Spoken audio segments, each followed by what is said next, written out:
Comunicação com propósito. Oi, coisa linda. Oi, coisa linda, eu sou a Luana. Meu nome é Gabs. E nenhuma crítica constrói. Para com isso, nenhuma crítica é construtiva. Nossa, ó, a gente pensou em falar sobre isso hoje porque a gente tá olhando, né, para críticas, vendo pessoas criticando e ao mesmo tempo a gente tá falando de feedback. O último podcast foi de feedback? Foi. E o Gabi falou uma frase, eu quero falar de primeira frase que você falou, que foi muito legal. Que uma aluna pediu ajuda porque ela estava com medo da nossa cultura de feedback. E aí você respondeu para ela lindamente, você falou: a cultura de feedback acaba com a cultura de crítica. E essa frase não sai da minha cabeça, e então vamos falar disso. Que bom. Que bom, né, a gente poder falar isso, porque eu acho que durante muitos anos a gente aprendeu que quando a gente critica alguma coisa, a gente tá tentando melhorar essa coisa, né? Parece assim, se eu criticar você, eu estou tentando te melhorar. Só que é tão doido porque a crítica, ela esconde tantas coisas, né? Fiquei pensando, a crítica, ela esconde a nossa comemoração. Verdade. A crítica, ela esconde a nossa aceitação sobre nós mesmos, né? E sobre contexto.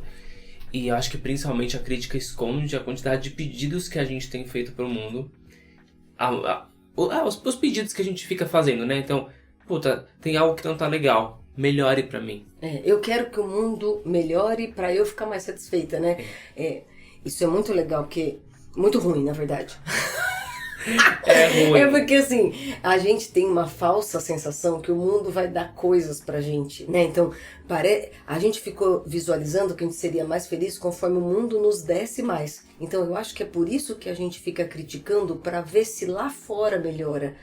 Só que isso é impossível, né? Assim, eu não sei se agora a gente mudou o jeito que a gente olha pro mundo, mas é tão esquisito pensar que o mundo tem que mudar. Tipo, o mundo o quê? O que é mundo quando a gente fala que o mundo deveria... Né? O mundo quem? Se não quem tá nele, né? E quando a gente fica torcendo pra as coisas melhorarem, a gente nem cogita que tem algo que a gente precisa fazer. Tanto que a gente cogitou que o nome desse podcast deveria ser Faz Alguma Coisa, né? Porque quem tá criticando... é quem não tá fazendo. Eu vi um post recente falando assim: nunca alguém que tá fazendo mais que você te critica. É sempre quem tá fazendo menos. Porque quem tá fazendo menos olha pra quem tá fazendo e consegue enxergar o que ela poderia melhorar. Então, tá com muito tempo, né, amor? Faz alguma coisa, porque claro que quem faz vai errar. É óbvio. É normal, né? É óbvio, né? Normal, né? Mas quem não tá fazendo, que tem tempo de avaliar quem tá fazendo. Quem tá fazendo mais que você, ou melhor, se a gente pudesse dizer isso, essa pessoa tá comemorando, inclusive, que você tá fazendo alguma coisa, né? Ela tá feliz que mais gente tá nesse projeto, mais gente tá tentando, gente tá aprendendo com ela. Quem tá fazendo pouco é que tem tempo de criticar, saca? Nossa, você falou isso, eu lembrei que logo quando eu tirei a carta... acho que meu segundo, terceiro dia de carta, eu fui colocar o carro na garagem do prédio que eu morava com meus pais. E claramente, né, prédio São Paulo, pode imaginar o tamanho da vaga, né, gente? E você é iniciante, vai. 3 dias de carga. E aí eu fui colocar e né, risquei a lateralzinha assim do carro, aí fiquei todo culpado. Aí cheguei pra minha mãe e falei: ai mãe, preciso te falar, tô muito culpado porque eu ralei o carro. E eu achei tão legal, assim, eu sou muito grato a ela por esse dia, porque ela falou: filho, só risca o carro quem dirige. Normal, né? Agora você dirige, agora você entrou pra lista das pessoas que podem riscar o carro. Porque antes era só eu e seu pai, agora você pode riscar também. Eu falei: nossa, é verdade, né? Você tem razão. Aí logo depois ela falou: mas como você é uma das pessoas que risca, você também é uma das pessoas que paga agora pra você. Vai trabalhar. Então agora você paga esse conserto, né? Mas Essa história é muito boa, porque não é porque ela não te criticou que você não tinha coisas a serem feitas, né? Ou até aprendidas, né? Você tinha coisa pra aprender, você teve que pagar, tudo certo, né? Tudo normal, ter a consequência de você ter ralado o carro. Mas a crítica, talvez alguém pensasse na ideia de te criticar por isso, né? E ela não construiria nada, ela te deixaria com mais medo de dirigir, culpado. Talvez você decidisse por não dirigir mais E aí hoje você não faria tantas coisas que você faz com o carro e a gente precisa de você dirigindo, né? Então, não é verdade que crítica é construtiva, nenhuma dessas. E eu fiquei pensando, né? O que foi construtivo que sua mãe fez? Te inocentar e te dar uma orientação. Eu acho que então a gente deve criticar quando a gente não sabe o que fazer. Entendeu? Exato. Ah, não gostei dessa roupa. Ah, então que roupa você acha que deveria estar vestido?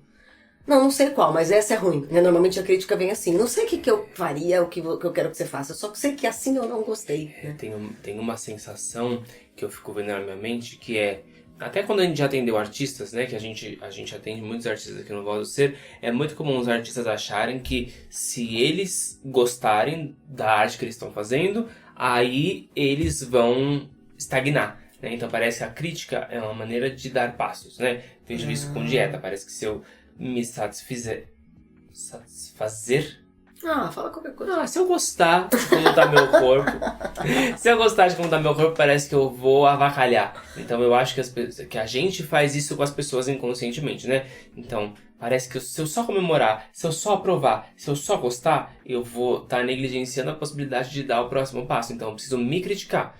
Tanto é que nesse dia com a minha mãe, eu também fiquei me criticando na frente dela. É assim como se, tipo assim, olha, mãe, eu quero aprender, eu estou me criticando. Parece que na minha cabeça, parece que se eu chegasse pra ela e só falasse, ó, aconteceu tal coisa, parece que de alguma forma eu não estaria aberto pra aprender. Só que isso é uma... Isso tudo é crença, né? É importante dizer que é uma... Isso é um equívoco que tem na nossa mente, né? Que a crítica vai fazer com que a gente queira o nosso próximo passo. Ou o quanto eu me critico está equivalente ao quanto eu quero a mudança. Essa é a grande crença que eu acho que está por trás desse tema, que é o quanto a gente apostou na crítica como uma ferramenta de mudança, ou como uma ferramenta de melhora. Só que esconde, essa crença esconde uma coisa um pouco mais chata, que é a gente colocou no externo a nossa realização. Então, se eu tô me criticando, ou se eu tô criticando alguém para tentar fazer com que isso mude, eu tô escondendo de mim que eu ponho a minha esperança no corpo perfeito, no carro perfeito, num mundo que me responda de tal jeito, num chefe que me responda de tal jeito, num parceiro de trabalho que haja como eu quero. Tem um controle escondido, né? Ou seja, você tira a esperança de você mesmo, você tira a esperança das suas próprias decisões, da sua própria mudança e põe esperança aonde não tem. E ainda criticando. Ou seja, se essa coisa tem algum poder de te ouvir, como o mundo, ou outra pessoa, ou o seu próprio corpo, você só atacou. Né? Você ataca seu corpo se você critica ele. Você ataca o mundo se você critica ele. Que mundo? Esse mundo cheio de ataque. Né? Então, você é mais um que ataca quando critica. Né?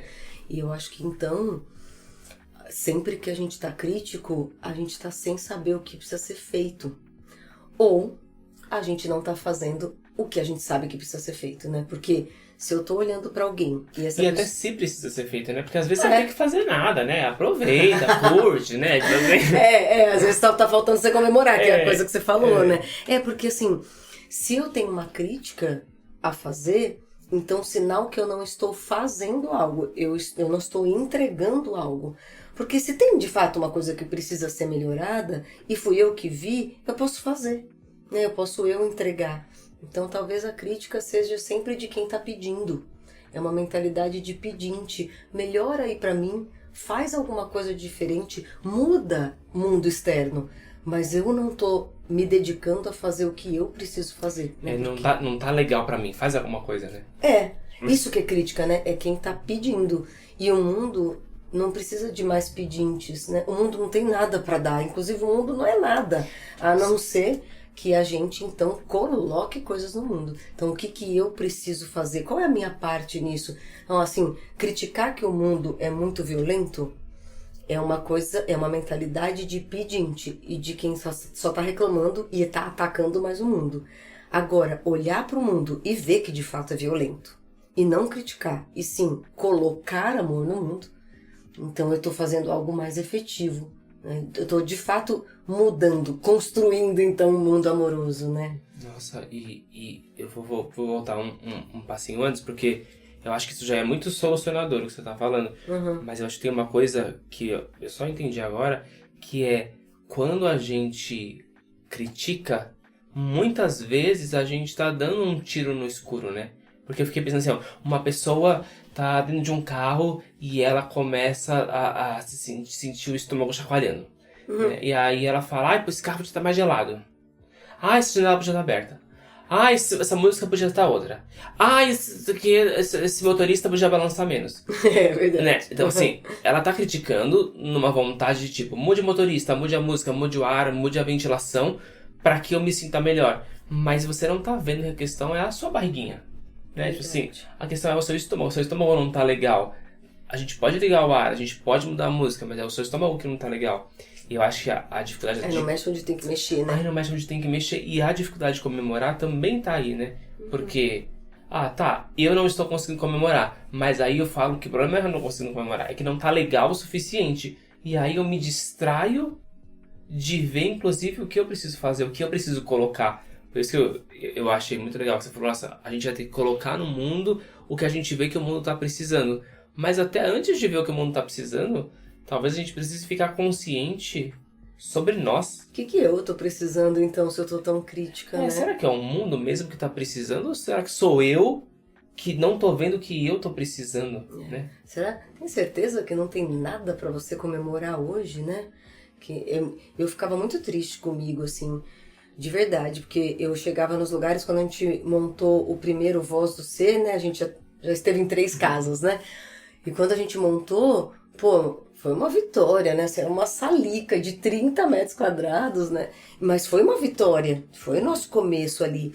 E eu lembro que eu entrei louca pra ver como tinha ficado a parede, que a Mila pintou e tal. E eu olhei e a primeira coisa que eu vi foi que a maçaneta tava suja de tinta. E eu fiz, ai, que saco essa maçaneta. E eu fiquei muito triste comigo depois, fiquei muito culpada, né? Porque, cara, eu não consegui comemorar, assim, aonde tá? Que dor é essa, sabe? Então, eu lembro que a gente conversou muito, que dor é essa? Que eu fico querendo não deixar o amor entrar, a alegria me invadir? Será que eu tô culpada? Será que eu tô com medo, né? Que agora o Voz do Ser tem um lugar físico, né? Então...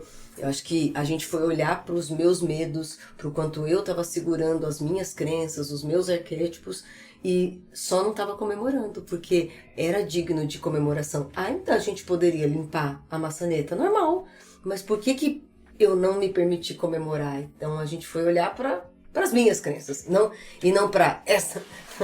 O pintor nunca mais pôde errar, sabe? Nossa, e é comemorando que também a gente arruma o que precisa ser arrumado, né? Porque, nossa, que legal, né? Esse espaço.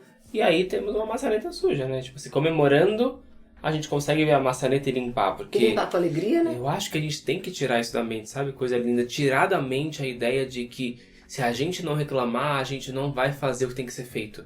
Muito pelo contrário. Reclamar é não fazer o que tem que ser feito. Porque enquanto você está reclamando, enquanto você está criticando, você está... de alguma forma, reafirmando que o que você não gosta é maior que você e que não é você que tem que fazer. Exato. E até sem saber se é disso que você não gosta, né? Porque no exemplo do carro, né? Não é verdade, né? Eu não gosto da música, eu não gosto do ar, eu não gosto da ventilação, eu não gosto do motorista. E ninguém gosta de você, chato, reclamando. É verdade, porque você fica chato, entendeu? Você só fica chato, né? E aí você não mexe onde precisa mexer de verdade, né? Então, eu acho que quem comemora de cara fica numa sensação de paz e visão e faz o que precisa ser feito em alegria. E quem critica não faz o que precisa ser feito e nem descobre o que precisa ser feito e ninguém faz. Nossa, não tem como construir assim, né? Caraca, não tem como construir. Eu acho que a gente consegue ver que a crítica, ela é uma mentalidade de pedinte, né? Porque ninguém eu posso falar cuzão. Ninguém é cuzão. Falo 2 vezes. Uma pra perguntar, uma pra falar, tá bom. Ninguém é cuzão, né? A verdade é que ninguém é cuzão. Agora foi a 4ª. E realmente até me perdi na minha linha de raciocínio. Claro! Porque, dado que... E lá vai a 5ª. Dado que ninguém é cuzão, é claro que a pessoa tá tentando fazer... A crítica dela esconde uma necessidade dela, né? Esconde um pedido. Então, a gente sabe que a crítica esconde uma mentalidade de pedinte. Só que aí a gente fica assistindo só uma pessoa chata, uma pessoa... amargurada, uma pessoa que tá de mal com a vida, sabe assim? É uma Que não colabora. a gente, quando a gente assiste alguém reclamando, a gente fica com uma sensação de que essa pessoa não tá colaborando, que ela não tá ajudando, que ela não tá agregando. Mas no fundo ela tem um pedido pra fazer. E aí eu sinto que esse momento é o momento da gente pedir pra você, que acha que você tem o que pedir, pra te contar que você tem o que entregar, né? Assim, o mundo, ele tem um pedido por você. Talvez aquilo que tá faltando, talvez seja só você, sabe? Talvez o que tá faltando pra um ambiente ficar incrível, legal, divertido, seja o que você deixou de dar porque você parou pra reclamar, entendeu? O mundo precisa mudar mesmo, e as pessoas também precisam mudar.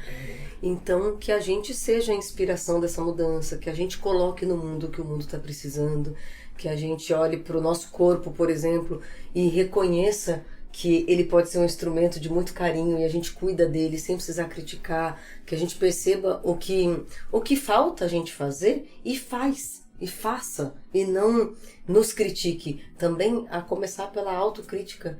Ai, vamos parar de se criticar, vamos comemorar o que a gente já tem de potência e ampliar isso comemorando e ampliar isso com a nossa alegria, né? E pedir ajuda para o que a gente não consegue, né? E não se autocriticar. Se fosse verdade que a crítica melhora a gente ou constrói alguma coisa, o mundo já estaria maravilhoso, né? Porque o que tem de especialista em crítica? Gente, nossa... Vamos parar com isso, não quero de jeito nenhum te criticar e nem me criticar por quanto que a gente já criticou, mas acho que tá na hora da gente fazer, né? Tá na hora da gente mudar essa mentalidade pra mentalidade de quem entrega, de quem soluciona, de quem coloca carinho, coloca alegria, traz solução, traz propostas. Possivelmente, quando a gente tiver com vontade de criticar, possivelmente a gente só não sabe qual é a nossa parte no que tem que ser feito. Aí vai descobrir. Né? Ou a gente entrega ou a gente comemora. Vamos comemorar, vai? Acho que comemorar é mais legal. Muito obrigada por ouvir, sem nenhuma crítica na mente. Obrigada por a gente compartilhar, por a gente aprender junto. Coisa linda, muito bom vir aqui falar com você. E se você quiser trazer propostas de temas pra gente, a gente adora. Inclusive esse tema veio de uma proposta que trouxeram pra gente. Então se você quiser, você pode escrever pra gente lá no nosso Instagram, @VozDoSer. Ou no tudodepropósitopodcast@gmail.com. É isso, gente. Obrigada, Silvia. Obrigada, Tutu.